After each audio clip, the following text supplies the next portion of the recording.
Good afternoon, friends. Just a few days after our Boston annual meeting, a bipartisan delegation of 17 mayors from across the country, cities large and small, traveled to El Paso, Texas, at the invitation of that city's mayor, Dee Margo, to visit the tent city in nearby Tenero, Texas, which until recently housed unaccompanied immigrant children and young people. Our focus at that time was the separation of immigrant children from their parents, and we were there to try and visit some of them and to urge the president and his administration to reunite them with their parents as soon as possible. Our request to visit the children and young people was denied by the Department of Health and Human Services, but our strong voices, they were heard.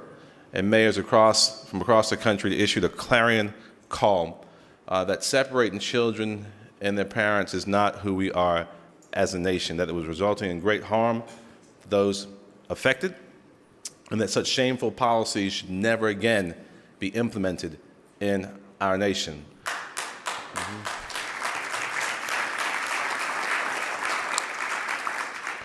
While we were there, Mayor Margo and his wife Adair took the opportunity to brief us on the historic, economic, and cultural connections between El Paso, Ciudad Juarez, and the surrounding areas on both sides of the border, which are in fact united into a single international metropolitan region.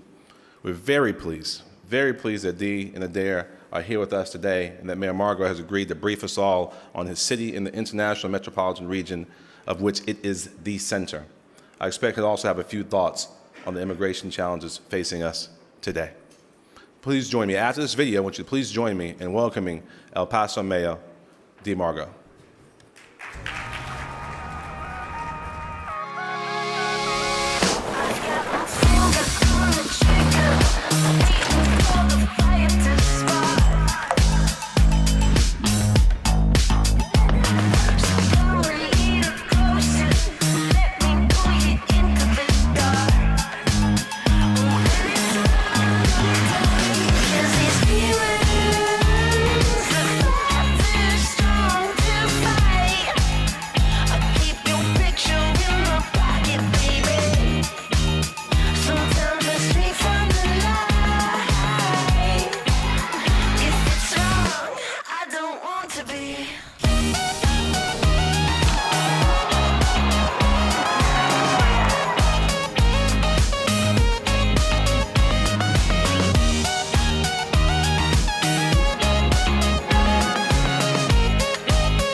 Thank you, and thank you, Steve, for that warm and gracious introduction. I'm not going to talk about migration per se. I just left a panel where we spent an hour talking about it with other mayors from Brownsville and Mesa, Arizona. But I want to acquaint you with El Paso. El Paso is the 6th largest city in Texas, and we are the 19th largest city in the United States.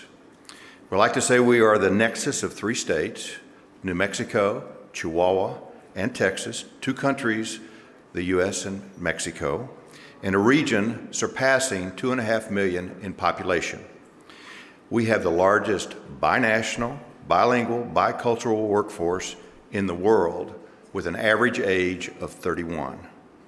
We are ranked as the safest city in the United States with a population greater than 500,000, but we are also more than stats and factoids. As a binational region, we are 400 years old. We are situated at the base of the Rockies. We are considered to be high desert. We're 4,000 feet above sea level. And our city surrounds a mountain with a state park within our city limits. Our history dates back to the Spanish conquistadors, as we were the stopping point between Mexico City and Santa Fe on the Rio Grande. We were the Pass of the North, or El Paso del Norte.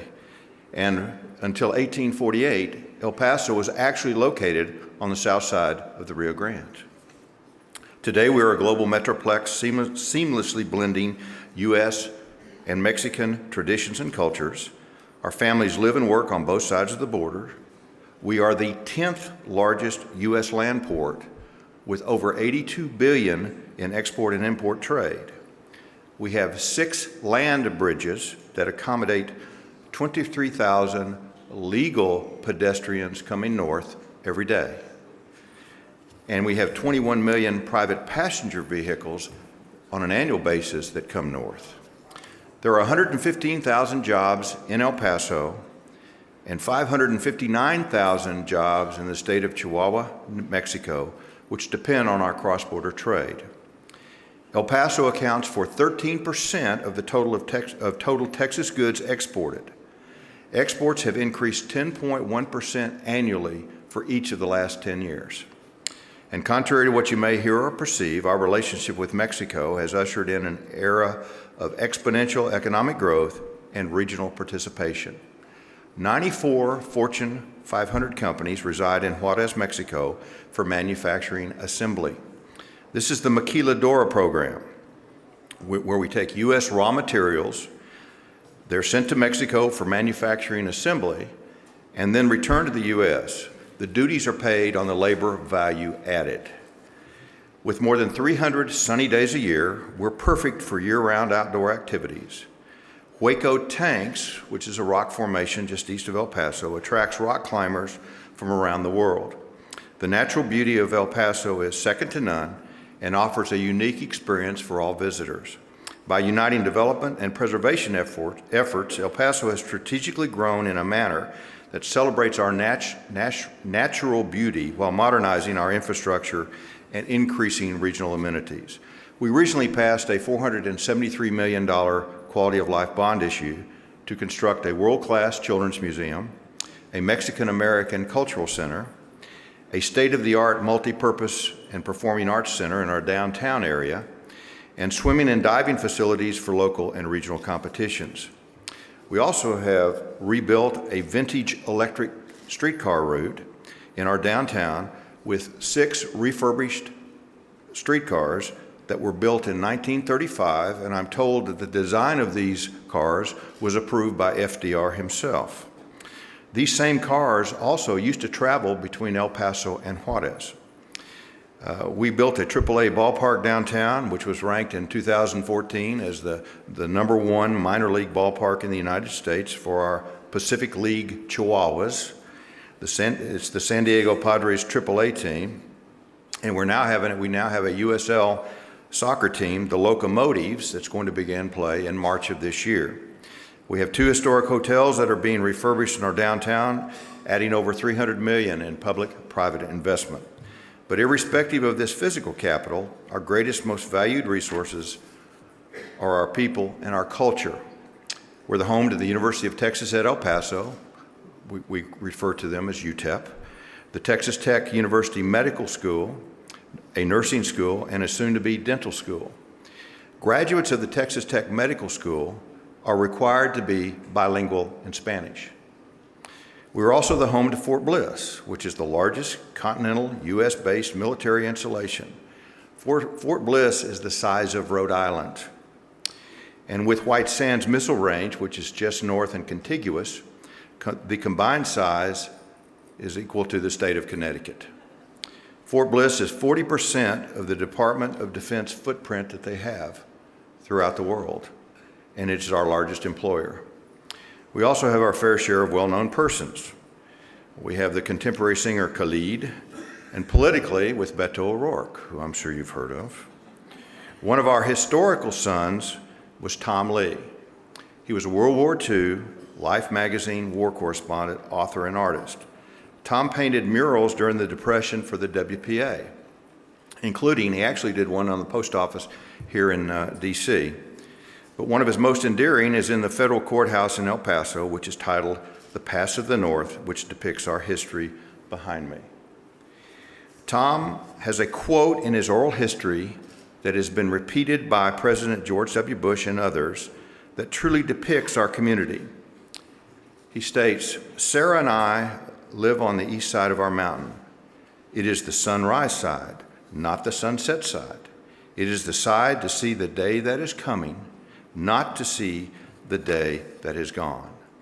The best day is the day coming, with the work to do, with the eyes wide open, and with the heart grateful." Thank you.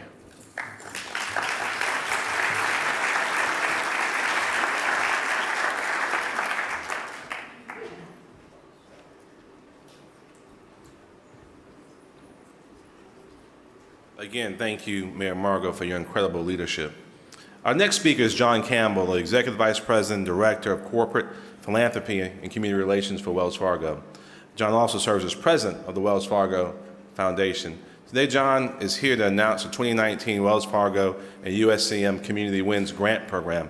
This is the 5th year of this competitive grant program, which is a collaborative effort between the Conference of Mayors, Wells Fargo, and the Wells Fargo Foundation. Please welcome John Campbell to the stage.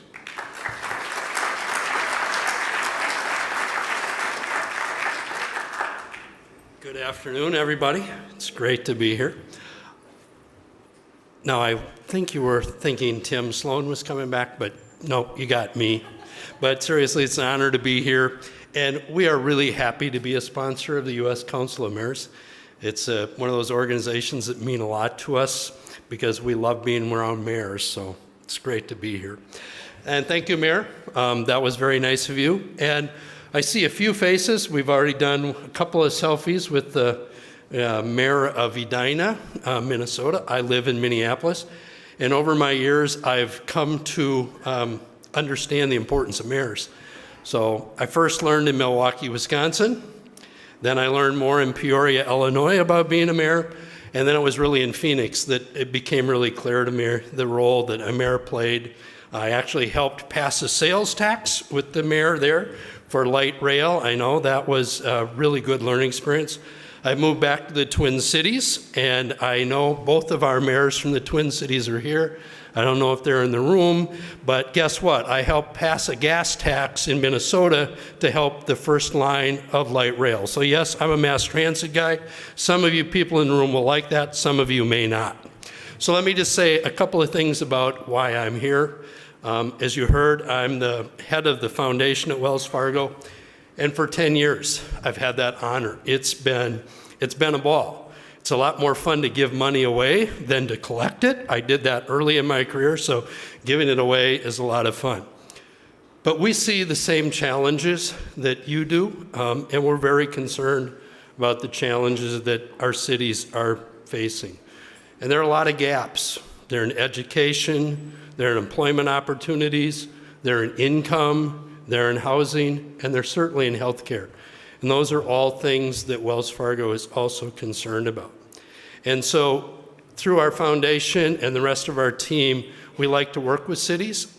We'd like to work on the ground with you, as well as through our national philanthropy programs to help strengthen neighborhoods, support economic growth, and improve the lives of people in economically distressed communities. So each year, we work hard to try and invest our shareholders' money in a way to be able to help solve problems. I'm proud to say that last year we gave away over $400 million to over 10,000 organizations, and we believe that that money is making a difference. About half the money is actually invested at a local level. The other half is used for national priorities that we're involved in. So let me jump on to the reason we're here. I want to again recognize the winners from our award last year, And if the guys on the teleprompter could move that forward for me, that would be great. You can tell I don't know everybody's names. But let me just call out and remind you who won awards in 2018. Then I'll wrap up by saying a bit about the plan for 2019. He's moving along. We're almost there. Okay, here we go. I think back up a little bit. This is not going very well, as you can tell. There's a place where the last year's winners were in the script, but if we can't find it, we'll just pass by that. And, oh, yeah, here we go. Thank you. And so the winners from 2018, from Long Beach, California, Mayor Garcia, they helped create a healthy workplace for hourly labor.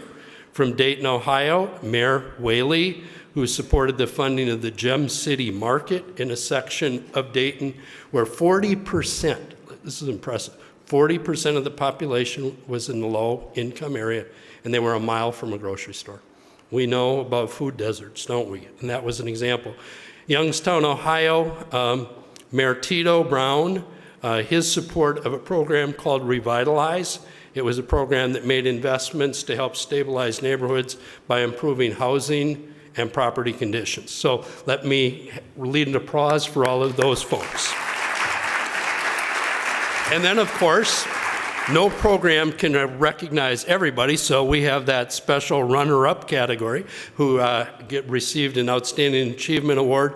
And in that group from the Boston, Mayor Walsh, Mayor Pete Buttigieg. How did I do? Pete, are you in the room?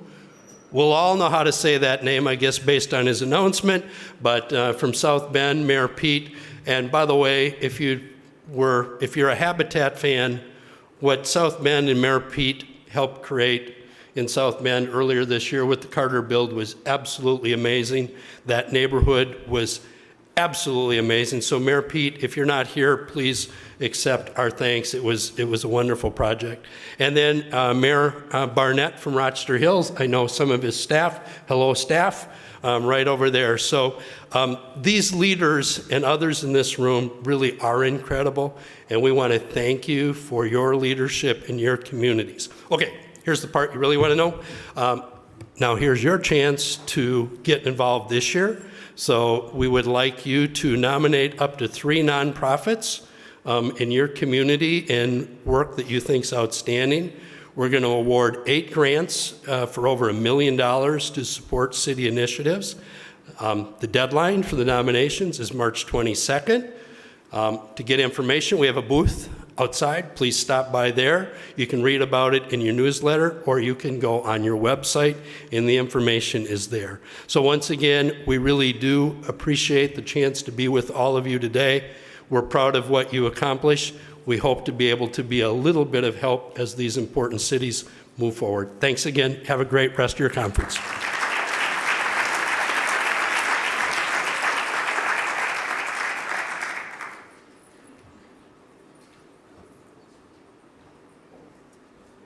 Thanks again, John. Now I'm going to call on the Mayor of Gresham, Oregon, my friend Shane Bemis, to introduce our next speaker.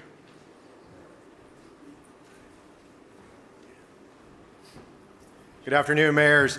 It is a great privilege to introduce to you Senator Jeff Merkley, a respected Oregonian known for his national leadership in forcing tough questions, highlighting the plight of family separations at our country's southern border. And while we have enjoyed watching Senator Merkley's national leadership, as a mayor in his home state, I want you to know that he hasn't lost track of his local communities as well.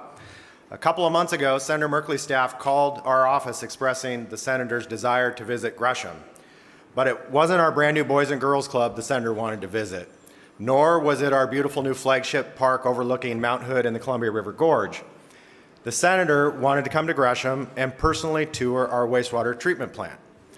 Well, now, in fairness, our treatment plant's pretty cool. Previously the city of Gresham's largest energy consumer, it is now one of the nation's first net zero wastewater treatment plants. And so the senator came for his visit, asking many detailed questions to our plant manager, so many detailed questions that they've tried to ask him if he had consulting, could get him on a consulting contract. But he's not lost faith of where local government is. He knows what mayors are up against. He has been a strong supporter for my office and the fellow mayors of this great state of Oregon, and he does such a great job for Oregon. Ladies and gentlemen, Senator Jeff Merkley.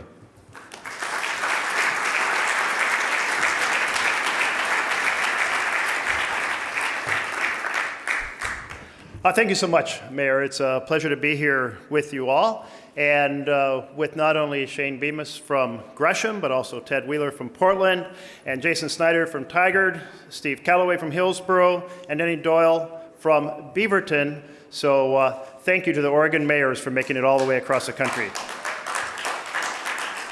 Now, Mayor Bemis was talking about a pretty big accomplishment, taking the biggest energy hog in Gresham and turning it into net positive energy by generating energy from what they call FOG, fats, oils, and grease, which is also a bit of a euphemism for sewage. But you all didn't even give him an applause for that big accomplishment. So how about a little appreciation to Gresham setting that great example? Now, climate chaos is affecting people all over the world, certainly in our states and in our cities.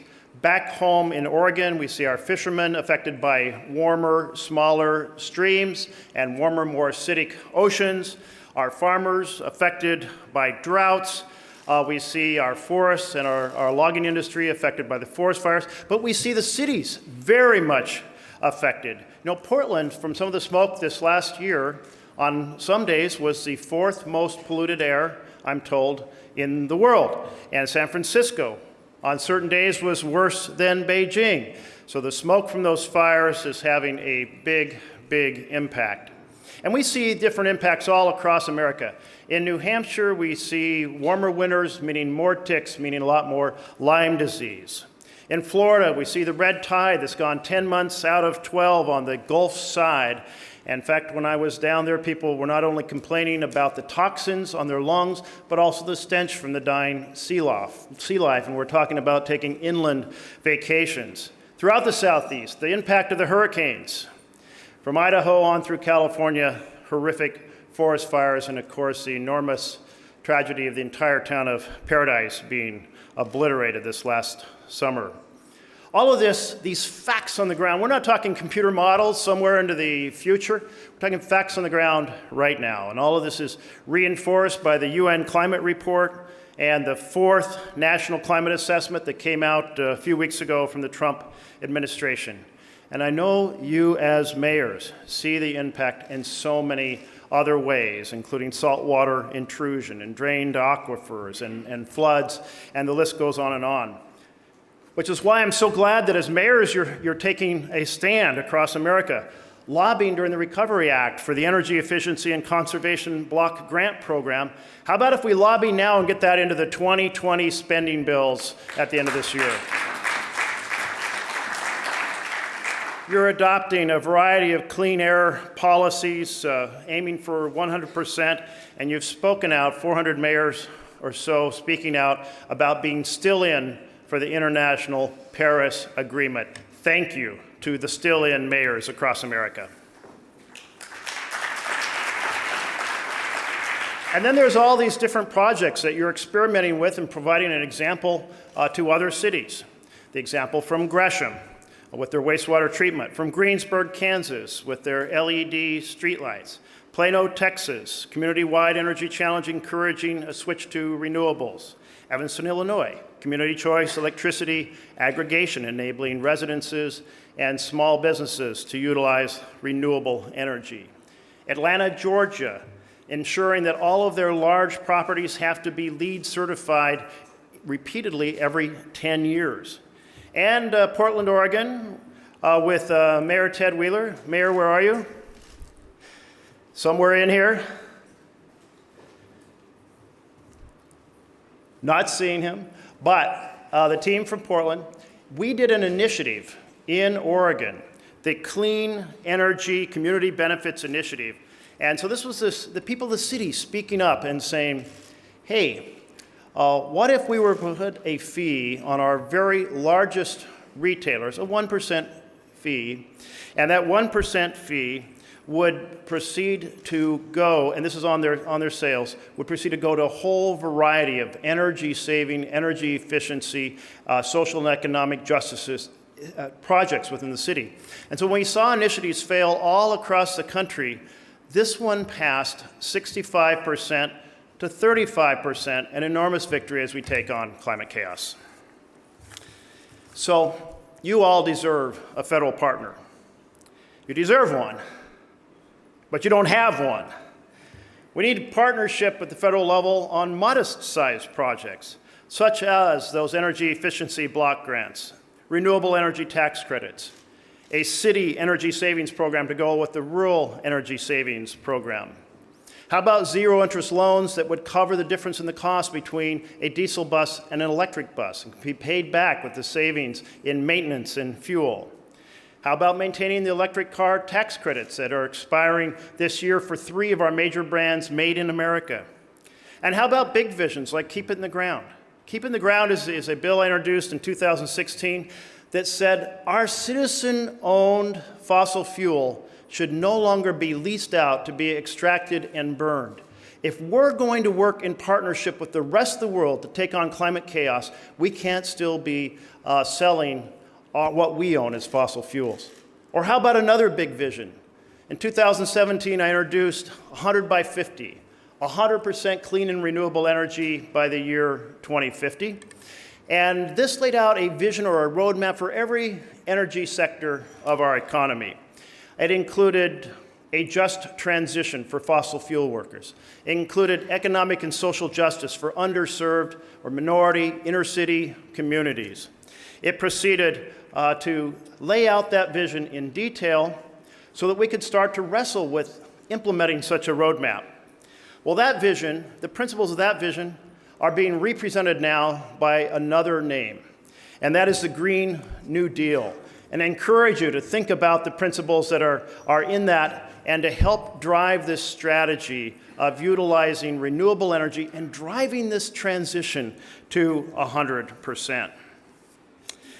Now, we are in the place where so much has happened over our generation. In a single generation, we've increased carbon in our atmosphere by 30% from the time I was born until I'm standing here on this stage before you. In a single generation, we have decimated a large share of the world's forests, the lungs of our planet.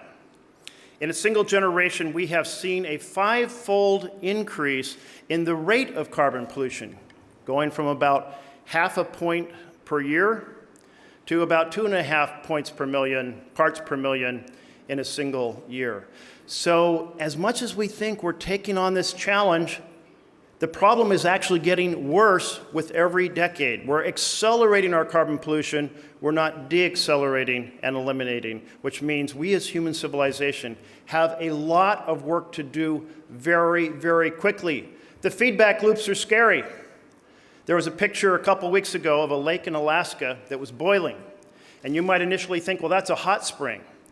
But it wasn't a hot spring. It was cold water boiling with thawing methane from underneath the lake coming up, and coming up at such a rapid rate, it was a rolling boil. Well, methane, as we all know, pound for pound or space for space, far more damaging to our climate than is carbon dioxide. Over a 20-year period, about 80 plus times, 84 times more damaging.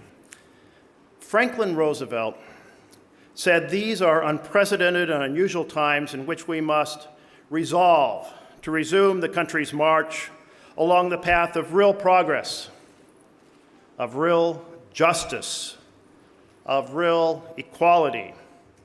It was a time, he said, for a new deal for the American people.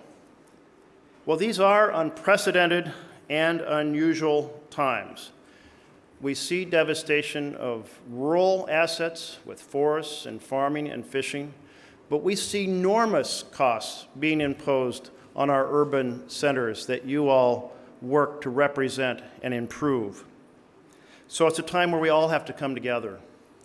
Forget Democrat and Republican, or East Coast and West Coast, or rural or urban. This is a challenge unlike any human civilization has faced on this planet. And so we can take it on at the federal level, but not right now. Responsibility is shifted to the local level, to our cities. And as city leaders, so many of you have signed up for the vision of 100% renewable energy and putting out an action plan to take the first steps in that direction.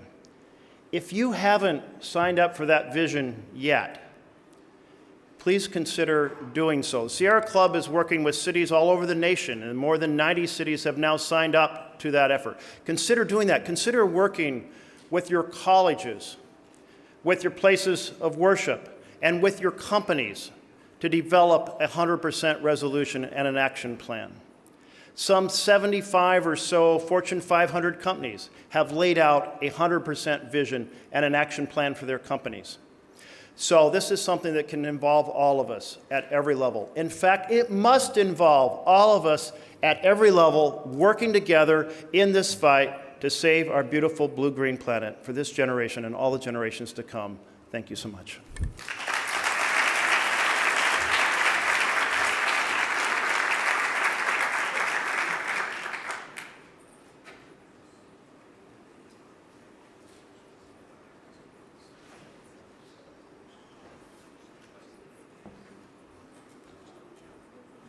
I want to thank Senator Merkley for being with us here today.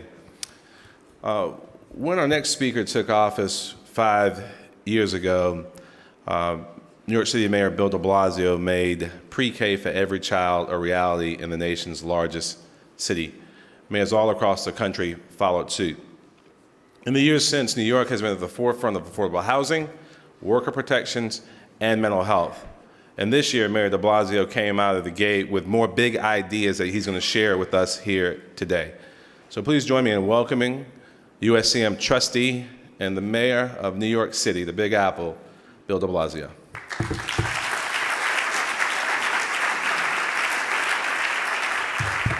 Thank you so much, Steve. Steve, I have to tell you, you have been providing tremendous leadership for this organization. I want to thank you. Everyone give Steve a round of applause. Thank him for the good work he's doing.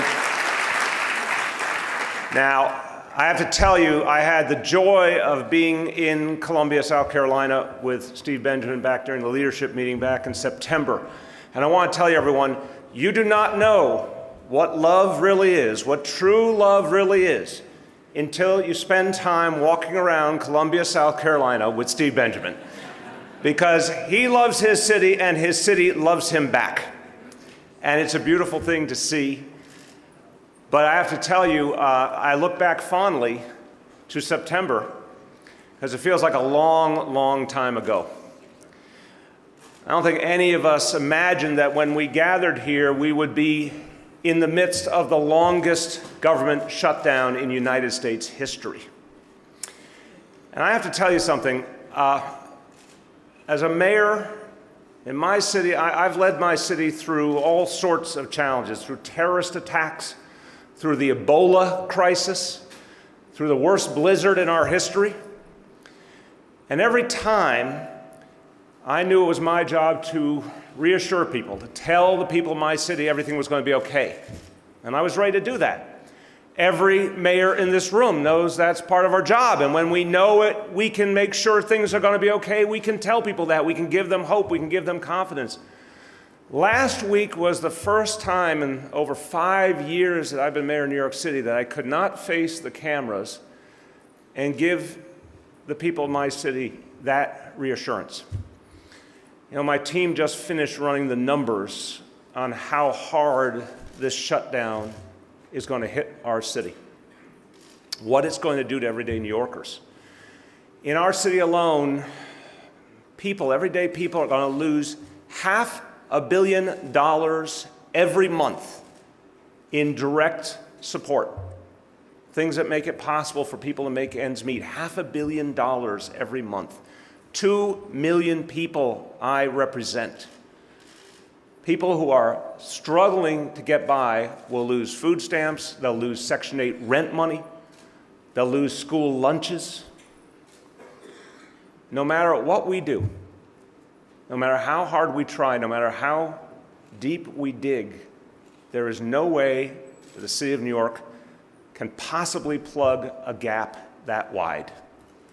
And I know that every mayor in this room is in the same impossible situation.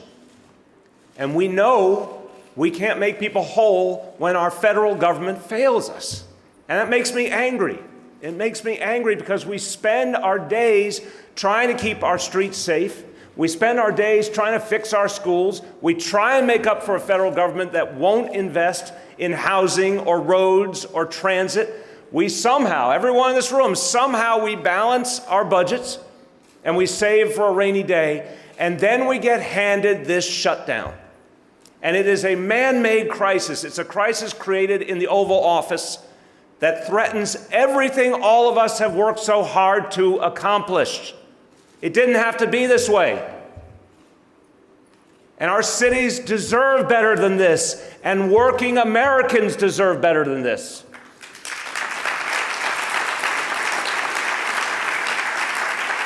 I want to applaud everyone in this room for stepping up in the middle of this crisis, and a particular thank you to Washington Mayor Muriel Bowser, who has been so strong, making sure people got the food they need in the midst of this crisis.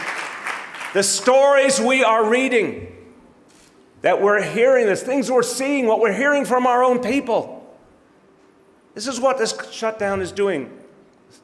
A lot of you may have heard the story of the grandmother trying to eke out $50 a day, driving an Uber so she can pay for groceries and pay for diapers for her granddaughter.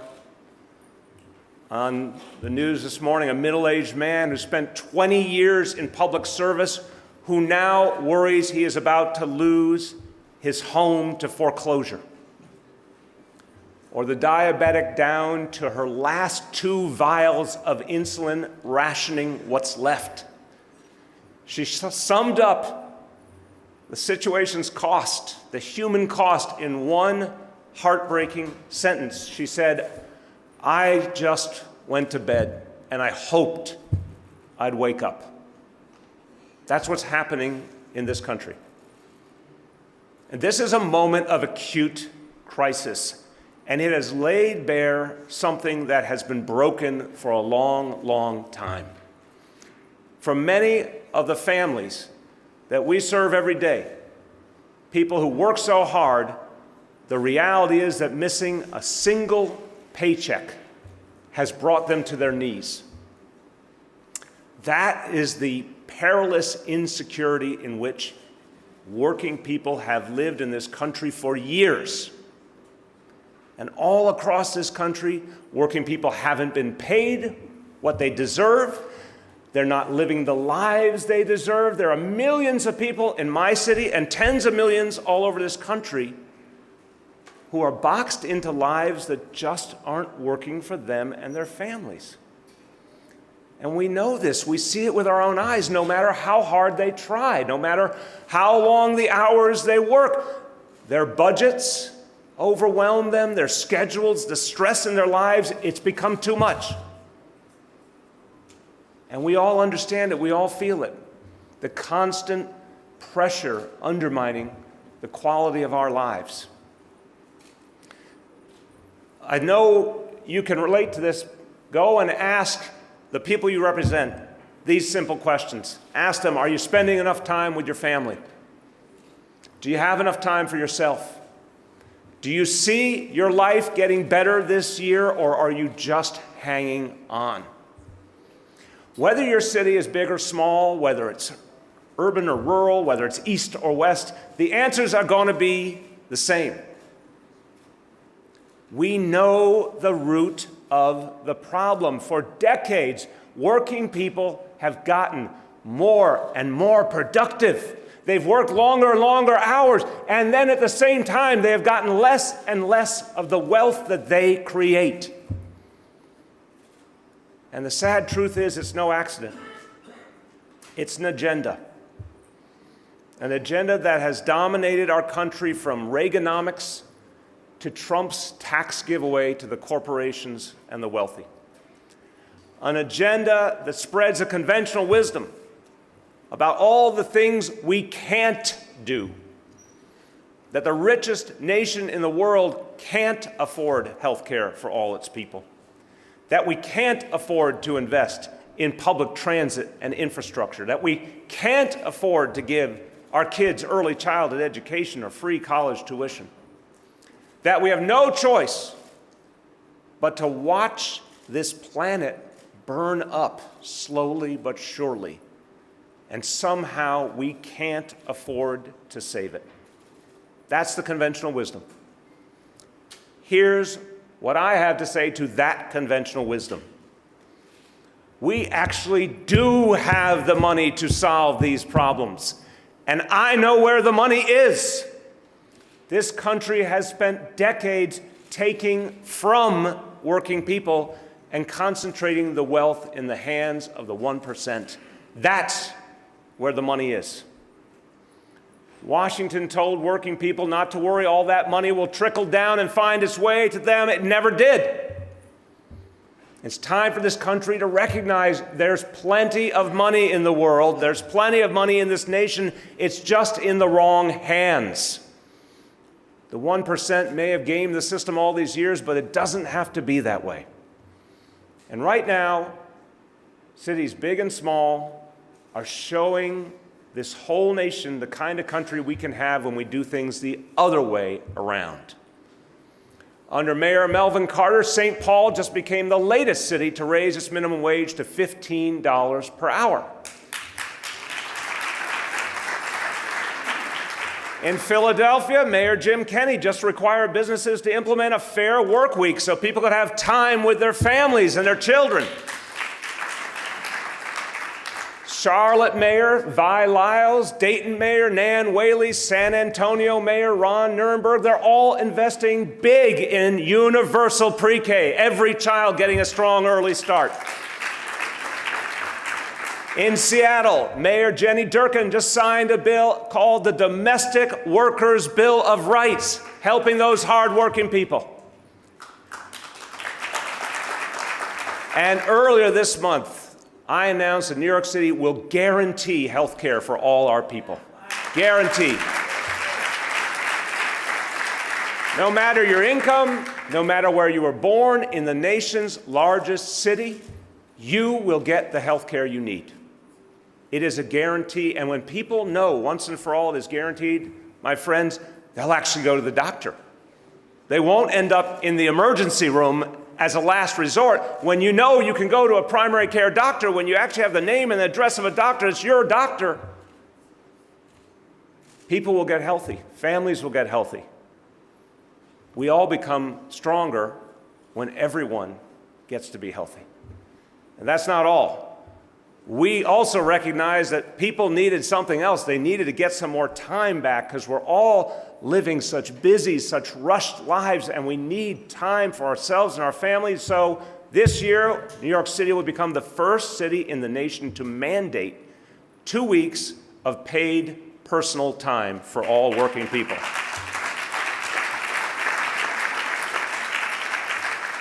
It's time we give working people back some of the wealth and prosperity they've created with their hard-earned time. Their labor has made such a difference. They need to benefit from it. And we all deserve to be there for our families, for the people we love, but also to take care of ourselves. We deserve a life that's not just running from one thing to another. We deserve some happiness in our lives.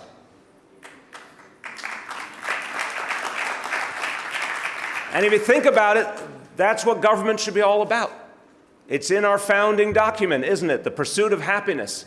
Well, in one way, that's what we all apply ourselves to, helping people to live better. Giving parents more time to actually enjoy their kids and teach them, nurture them. Giving health care to everyone means that people not only live better, but they have some time because they're not in that emergency room hour after hour. They're not hospitalized when they don't have to be. Giving workers a bigger part of the paycheck that they already earned gives them the time and the freedom to live a better life. Don't let anyone tell you this is impossible. Don't let them tell you it's too costly, because in cities all across the country, we are burying the conventional wisdom. We're showing that things can be done a different way, a better way. There is a new agenda, and you see it all over this country. It's an agenda that favors working people and lifts them up. You can see it in city halls from Birmingham, Alabama to Boulder, Colorado, from New Orleans to New York.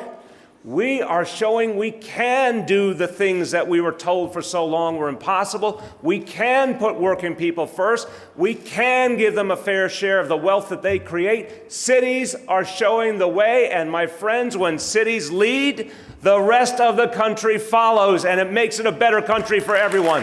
Thank you. Keep up the good work, everyone. God bless you all.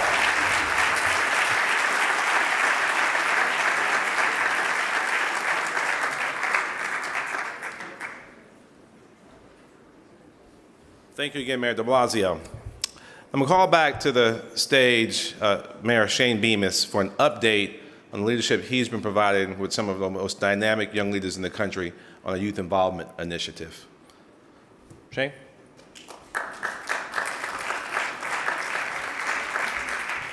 Thank you, Mayor Benjamin, and thank you to you and to Tom Cochran for carving out some space for this distinguished conference to consider our future by engaging our youth.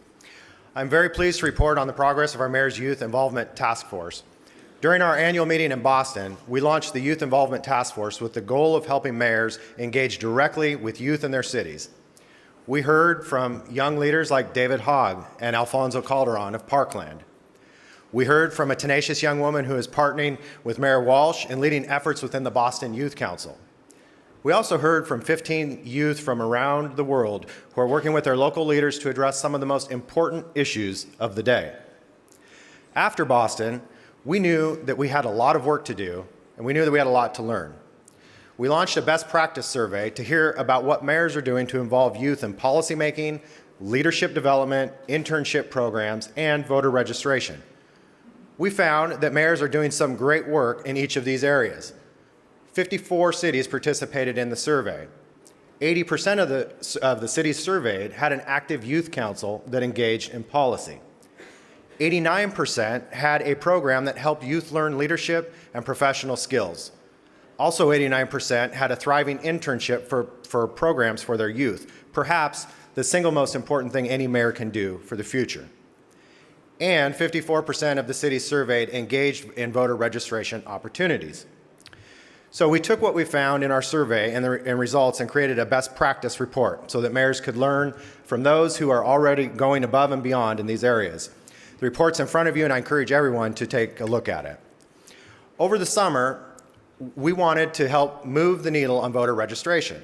So we worked with David Hogg and the students from Marjorie Stoneman Douglas High School to launch Mayors for Our Lives, to energize mayors around registering voters.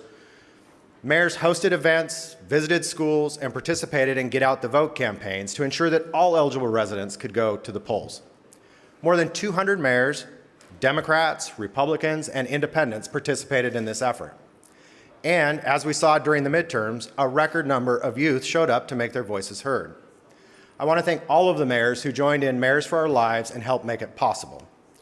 We have a lot of great work ahead of us, and I highly encourage all mayors to join our task force so that all young people in our cities have a seat at the table and a chance to realize their potential as future leaders. And with that, I'd like to introduce you to one of those young leaders who is making an impact in so many ways. He turned his worst day, a horrible tragedy at his school, into a powerful national movement. Ladies and gentlemen, Mr. David Hogg.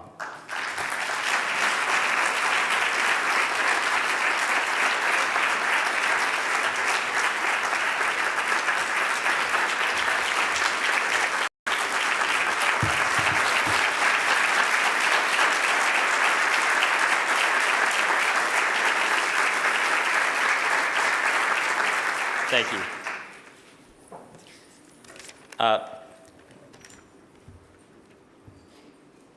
I want to start off just to talk about the shutdown a little bit. I promise I won't go on too long.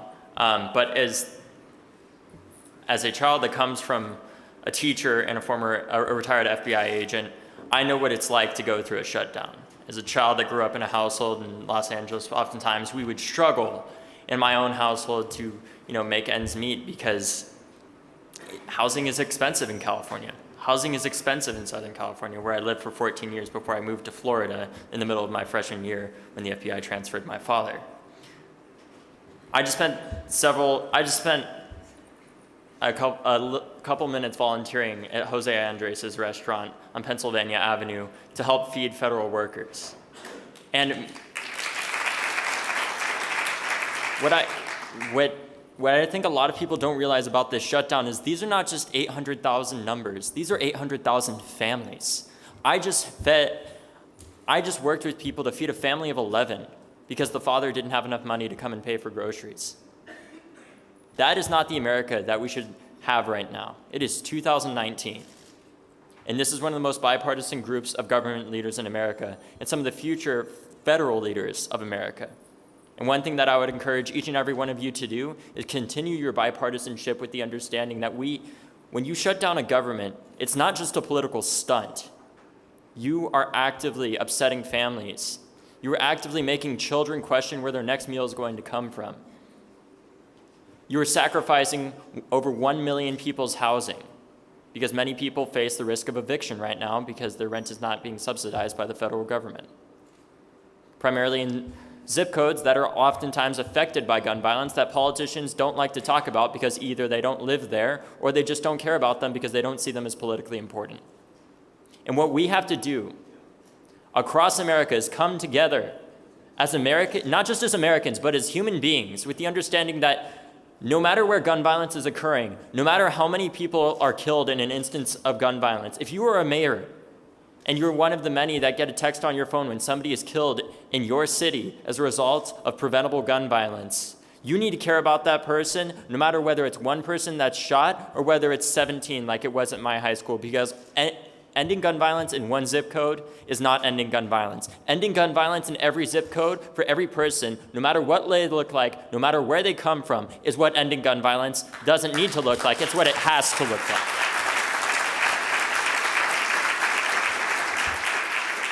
As I'm sure many of you have future plans for Congress and the federal government, I hope you continue to realize that you as a politician and political leader cannot base the validity of someone's violence or suffering based off of their zip code, the color of their skin, the sexual orientation that they have, or the number of figures in their bank account, because in America, we treat everybody equal because they are all human beings.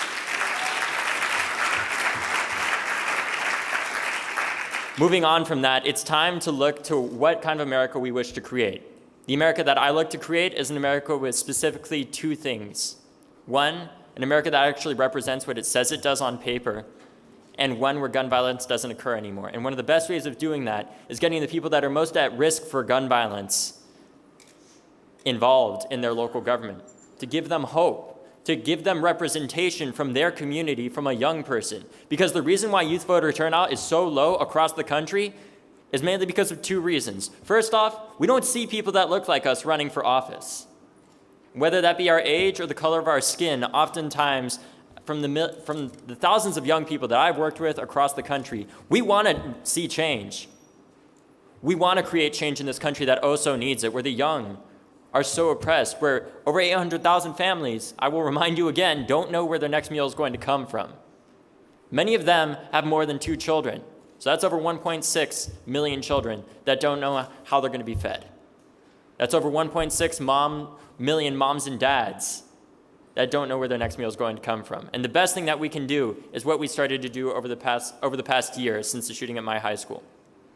Thanks to the work of Mayor Eric Garcetti and Mayor de Blasio, we came together and formed what's known as Mayors for Our Lives, which was a convening of over 200 mayors to come together and work to create youth voter registration drives in their cities. And because of work like theirs and many, hopefully others in the crowd that I hope will join Mayors for Our Lives in the future, in Florida this year, the voting numbers just came out, and we nearly doubled youth voter turnout for 18 to 29-year-olds.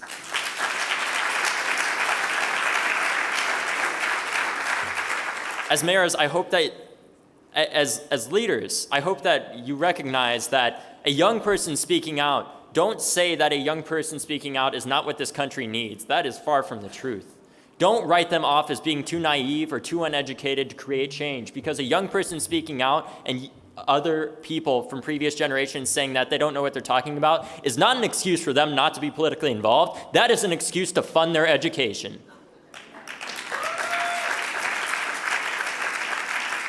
Young people, just like every other demographic, need representation within local government. The best way to get young people involved in your local government is to stop writing them off. And stop writing off whatever they're talking about as just plain complaining because they're a young person. Because any person that's talking about an issue that affects them is not complaining. They're talking about an issue that they don't want the next generation to face. And it is our responsibility as people that live in America for the next generation to make sure that the next generation has a better and brighter future than the current one. And the only way that we do that is by fighting for automatic voter registration in our cities. The only way by doing that is making sure that everybody in America, no matter where they come from, no matter whether or not they have the proper identification, is able to go out and vote.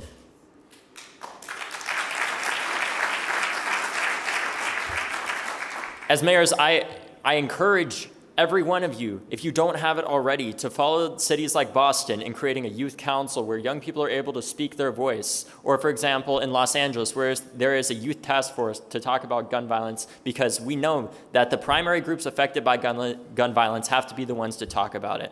And lastly, as mayors, I hope that you understand that approaching gun violence and stopping gun violence is not just stopping mass shootings. Stopping gun violence is stopping every shooting.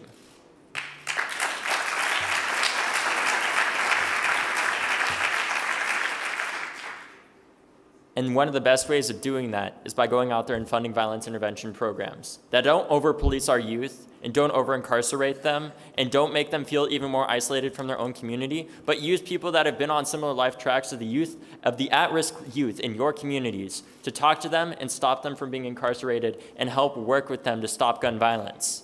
Because one of the number one predictors of somebody going out and shooting somebody else within cities is being shot before. So if we don't have people to respond at our hospitals, if we don't have people like Erica Ford in New York City, who have fought for over 17 years to end gun violence in Jamaica, Queens, and in one community, have been able to take that community from 17 murders in 1 year to 1 murder in 17 years with only a couple $1 million, not only is that morally responsible, that is fiscally responsible, because it costs states billions of dollars a year to treat preventable gun violence that never should have occurred in the first place.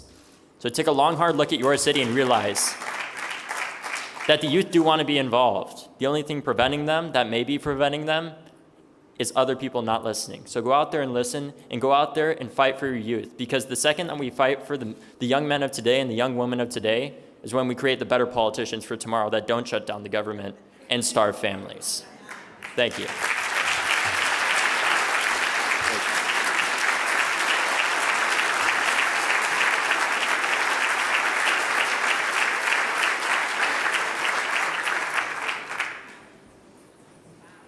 Remain so excited about David and all of his young colleagues, their leadership. Huge believer that activism without action is just a conversation. And seeing his continued leadership in this space is heartwarming.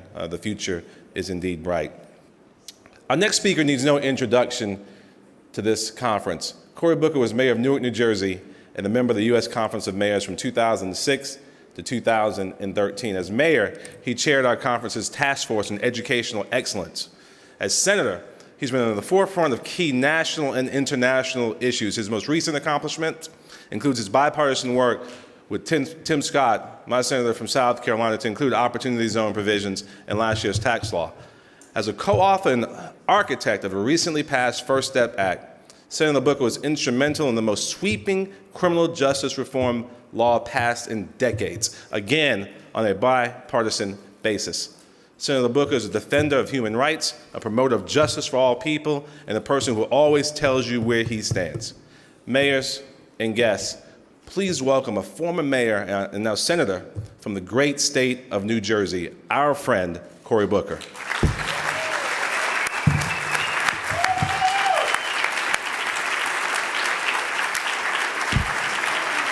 Thank you, everybody. Thank you. Thank you. Thank you. I cannot tell you what this means to me to be a mayor. The Wall Street Journal, when I got elected to the United States Senate, said there's only been 21 people in the United States history to go straight from being a mayor to being a United States senator. And I'll tell you what, that's probably why we have such problems with federal government, is because there are not more mayors there. In fact, when I first took my first trip to DC, I was a newly minted mayor, 2006. And I'm sitting in a big meeting, just minding my own business, listening to the speakers, and this very senior senator from the biggest state population-wise in our nation gets up and runs over to me, and she goes, "You," and I'm like, "Senator Feinstein, what did I do?" She goes, "You have the hardest job in all of American politics." And so I want to be very practical right now in my remarks. I don't want to be lofty. I want to talk to other people who are technicians, who have to get it done, who folk know where you live, who you can't shop in your supermarket in half an hour. You got to allocate like an hour and a half and make sure you have cards to do constituent services. I want to talk to people not as the United States Senator from New Jersey, but really just as a fellow mayor. Now, there is no, as Farewell LaGuardia said, Republican or Democratic way to fix a pothole. We live in a nation where there is common pain, but we've lost our sense of common purpose. When I was mayor, I worked with anybody who could help me fix things, and I happened to be mayor of a city where I was elected. It was right before the globe fell into a recession, and when the globe is in a recession, or the country is in a recession, in many of our American cities, you see depression-like circumstances. And what I learned very quickly is that so much of government often does things that are stupid. In other words, we would much rather invest on the back end of a problem than make the smart investments early on that would prevent the problems from getting acute in the first place. We live in a nation that has so many things that you all understand when I talk about the value of FQHCs, federally qualified health centers, and the difference that it can make in giving people access to preventative care, as opposed to doing the more expensive thing of not making that strategic government investment and paying so much more on the back end of that problem. Seattle, Washington, they did a study that just looked at what's more expensive, to have mentally ill homeless people on the streets or to put them in supportive housing. Now, all of us who've constructed supportive housing here know how expensive supportive housing is, but Seattle ran the numbers. And they found for about 23 people that they saved their taxpayers about $1 million by putting them in expensive housing. Why? Because everyone in this room knows where people who are homeless and mentally ill often end up: in our hospital emergency rooms and in our jails. We have to, as a country, stop doing what's stupid and expensive and start investing in the things that are smart, economically effective, and reflect our morals. We live in a country with unconscionable gun violence. This young man who spoke up speaks to me. I'm the only United States senator that lives in an inner city community. The median income, according to my last census, where I live, is $14,000 per household. I had shootings in my neighborhood last week. I had Shahad Smith killed at the top of the block where I live. Do you know how expensive a gunshot wound is? Many of you do, because I've gone to my hospital emergency rooms and asked them for non-fatal gunshot wounds. The costs are hundreds of thousands of dollars. When we have common sense things that we could do, forget left or right, forget Republican or Democrat. If we just did a balance sheet analysis and layered on top of that our moral values, we would be a nation that knows what's more expensive: giving that child stability at home, not having a parent constantly worrying about a paycheck. I have a friend of mine that works for an IHOP. Works full-time job, tries to catch extra shifts, trying to raise 3 boys. Even with all of that hard work, she doesn't make enough money, so she relies on food stamps. She relies on public housing. The instability in her life because of low wages has a multiplier of costs to us as a citizenry. When her child is sick, the hospital is right across the street from the IHOP. She has to make that terrible decision that millions of Americans do. Like, do I stay here and get this paycheck for the day, or do I go across the street where my child is gasping for air and be there by my child's bedside? We're making decisions that are costing the most valuable natural resource this country has, and everyone in this room, Republican or Democrat, knows that the most valuable natural resource in a global knowledge-based economy is the genius of our children. And yet we have a nation that won't even make the smart investments in water infrastructure. I've had a lot of meetings with mayors. I was just across the street meeting with some mayors from the South talking about water infrastructure. You all know that's not the sexiest issue to be talking about. But when you sit with mayors, you're talking about, hey, how can I squeeze more efficiency out of my parking meters because I have urgent needs? We have a nation right now where people think Flint, Michigan's an anomaly, but it's not. Over 1,000 of our jurisdictions, children have more than twice the blood lead levels of the kids in Flint. And what cost is that to us? It is a human tragedy. It is morally irresponsible for the most powerful nation, the wealthiest nation, to have children living in communities where it's easier to find unleaded gasoline than unleaded water. But we know we have a nation that if you have an elevated blood level, you don't even need to have lead poisoning, that child's success in life goes down. Their productivity goes down. Their executive functions are inhibited. It's more likely for them to get in trouble. These are not left-right issues. These are issues about how do we make our country strong? How do we make our country economically vibrant? How do we make ourselves successful? I remember I got down to the Senate, and thank God, the advice from Bill Bradley, meet with people on both sides of the political aisle, which I did, to have friendships and relationships. I remember talking to one senator. I can show you evidence-based how to invest $1 of government taxpayer money to save $5 to $7 for taxpayers. He says, wow, that sounds incredible. What is this? As it's not sexy, it's called nurse-family partnerships. You have an at-risk mom get a visit from a nurse. Not only does that reduce emergency room visits, it actually reduces the chances of getting in trouble with the police, not just of the kid, but even the mother. We have got to get back to a country that makes smart investments in infrastructure, smart investments in tech and innovation centers, smart investments in human capital, because we are hurting as a nation as a result of not doing it. I'll tell you right now, it kills me that I know in the New York metropolitan area, which I like to call the Newark metropolitan area, $1 invested in infrastructure in that area nationally returns over 100% return. In my area, $2 to $3. We have trains along the Northeast Corridor now that run half an hour slower than they did in the 1960s. Meanwhile, China just has completed 18,000 miles, this is according to President Carter, who just told me this, of high-speed rail. We are letting other nations out-invest us, and this is why my time as a senator has been trying to do things practically that will empower leaders around this country to design programs that can make a difference and get investment. Look, the criminal justice reform bill we had, I like to argue this from a moral issue.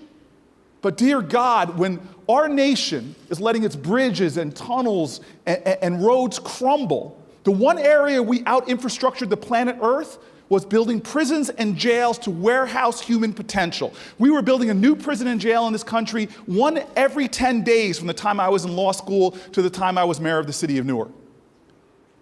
More people in jail in the South and on college campuses. And what do? We're treating the biggest mental health facilities in our country are our prisons and jails, which aren't addressing the problem and are the more expensive way to do it. Why did I work with Tim Scott on the opportunity zones? Because capital is lazy. Every mayor here knows you have investment-worthy projects, but you can't attract institutional capital. You can't get developers to come. And so we passed what will end up being the most powerful economic development legislation coming out of Washington in decades, because now that everyone here has a shot at having an opportunity zone, heck, I've been meeting with people all over the country. In Baltimore, Prudential Financial is going to be making its first opportunity zone investments in converting a lone-standing brownfield site into a vibrant area. In Heflin, Alabama, a vacant public school in the city's opportunity zone is being redeveloped into a $12 million state-of-the-art memory care center and assisted living facilities for the area's growing senior population. And HBCUs, launched an historically black college-focused opportunity fund that will invest in the development of mixed-use properties and communities near HBCUs. We can do impossible things in America. There is no problem in this country. There is no problem in this country that we can't address. The problem is not can we, it's do we have the collective will, and it brings me to my close. Look, y'all, I'm this guy that, went off to college and got a graduate degree at Stanford, went off to Oxford, came to Yale, and my dad's like, boy, you got more degrees in the month of July, but you ain't hot. Life ain't about the degrees you get, it's about the service you give. And so my hero, I didn't want to get into politics, my hero was Jeffrey Canada, the Harlem Children's Zone. So I decided to move into a tough neighborhood like Jeffrey Canada did in the middle of the Central Ward of Newark, New Jersey, the neighborhood I still live in. The map behind me in my desk in City Hall is the map of the Central Ward of Newark, because I will never forget the people that brought me to the game. And I want to confess something to you, because I didn't have the vision that's in this room when I first started. I moved on to Martin Luther King Boulevard, and I was moving my stuff into my apartment next to an abandoned building being used for drugs, across the street from the projects, and somebody stole my stuff out of my car. I was a little intimidated by the neighborhood, but there's an old definition of faith that says when you come to the end of all the light, faith is when you're about to step into the darkness, one of two things is going to happen. Either you find solid ground underneath you, or the universe will send you people who teach you how to fly. And so I got my BA from Stanford, but my PhD on the streets of Newark. And I'll tell you, one of my best professors was a woman named Miss Virginia Jones. And I walked up to her, this arrogant young law student, knocked on her door, and she said, "Who is it?" And I'm Cory Booker, I'm from Yale Law School, and I'm moving into the neighborhood to help out. And she gives me this look like, boy, you're the one that needs some help. She takes me down to Martin Luther King Boulevard, turns around and says, "You want to help me? Tell me what you see around you." Now, mayors, you would do it differently. But back then in my 20s, I said, "What do I see?" She goes, "Yeah, describe the neighborhood." I said, "I see a crack house." I started describing like I described to you. And the more I talked, the more upset she looked. And then finally, I stopped talking, and she goes, "Boy, you can't help me." And she starts walking away. Now, I'm confused, so I run after her, and I grab her from behind, very respectfully. And I turn her around, and I said, "What are you talking about?" And she goes, waves her finger in my face. She goes, "Boy, you need to understand something. The world you see outside of you is a reflection of what you have inside of you. And if you're one of those people who only sees problems and darkness and despair, that's all there's ever going to be. But if you're one of those stubborn people who every time you open your eyes, you see hope, you see opportunity, you see love, you see the face of God, then you could be one of those people that helps me. I am tired that we have become a nation cynical about our potential. Cynical in the way we look at our problems as if they're bigger than us, when American history is a screaming testimony to the perpetual achievement of the impossible. There were slums and child labor, but people saw public education and workers' rights. There was slavery, people saw freedom. We are a nation that looked into the sky and saw not a dream in the moon, but a destiny. We are the visionary people that has this dream. And on days after Martin Luther King's Day, I want to end with you by challenging you about that dream. There's some folk here from Tennessee. You go to Memphis right now to the site that Martin Luther King was murdered. And there's a little plaque there. I love it when I go, and it's a quote from the Torah. It's a quote from the Bible. It's taken from that moment when Joseph's brothers see Joseph, and they're about to throw him into the well, into the darkness. And I'm telling you right now, we are in the pit right now. These are dark times in America where we're tearing each other apart, when we fail to show a more courageous empathy, when we change a nation that looked to create a beloved community, and now we're just saying we're going to tolerate each other. We are in the pit right now, and we need leaders like you who lead with love. And love is not seeing the child as they are, it's seeing the child as he could be, as he should be, as he will be if we invest in that child. And so what is written there, right where Martin Luther King was murdered, is what Joseph's brothers said when they saw Joseph approaching before they threw him in the pit. But you know, Joseph ascended, he rose up into the palace. I believe that's our destiny, to rise again. We will rise. What does it say? What does it say as I close? What does it say on that little plaque? The words from the Torah are written there. It says, "Behold, here cometh the dreamer. Let us slay him and see what becomes of his dream." My visionary fellow mayors, the dream is in jeopardy.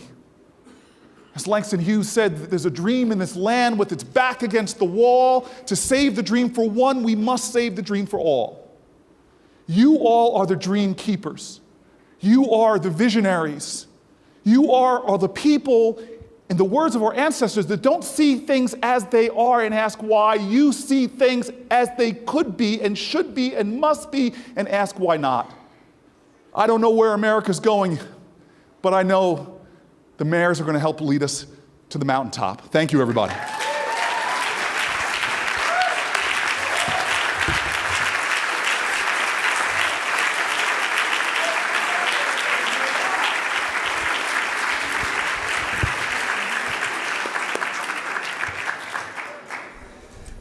Ladies and gentlemen, how about one more round of applause for Senator Booker?